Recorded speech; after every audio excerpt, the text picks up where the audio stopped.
la première centrale nucléaire flottante du monde en route pour la Sibérie. Là, le combustible nucléaire y sera chargé pour un nouveau remorquage jusqu'à son port d'attache, à Pevek, à plus de 5000 km au nord-est de Moscou.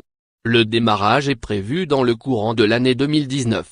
Une fois connecté au réseau, l'Académie Lomonosov deviendra l'installation nucléaire la plus septentrionale du monde, se réjouit Rosatom.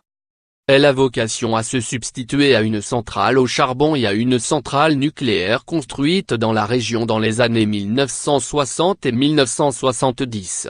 Son exploitation devrait durer au moins 40 ans. Ces réacteurs nucléaires sont beaucoup moins puissants que ceux construits à terre, qui peuvent aller de 900 à 600 MW. Mais cette centrale flottante peut produire l'électricité et la chaleur nécessaires à une ville de 100 000 habitants, explique le groupe russe. La plus grande partie de l'électricité produite devrait surtout servir à l'industrie, pour extraire et transformer des hydrocarbures. Cette centrale déplace le risque de catastrophe nucléaire dans les eaux fragiles de l'Arctique, dénonce Jean Avercan, un expert nucléaire de Gramps, dans un communiqué.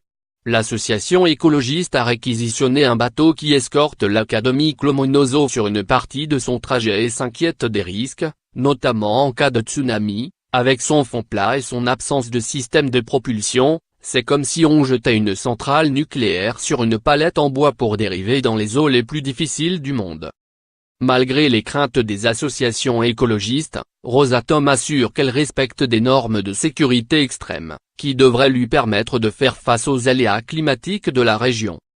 L'entreprise russe espère surtout que ce prototype sera le début d'une longue série, qui lui permettra de porter l'industrie nucléaire dans des zones où il est très coûteux de s'installer. D'autres projets du même type sont à l'étude en Chine, qui espère avoir une centrale flottante pour 2022, ou aux États-Unis. En France, ce type d'option a été un temps envisagé, mais la filière nucléaire française a toujours été plutôt réticente à l'idée de se lancer dans des petits réacteurs.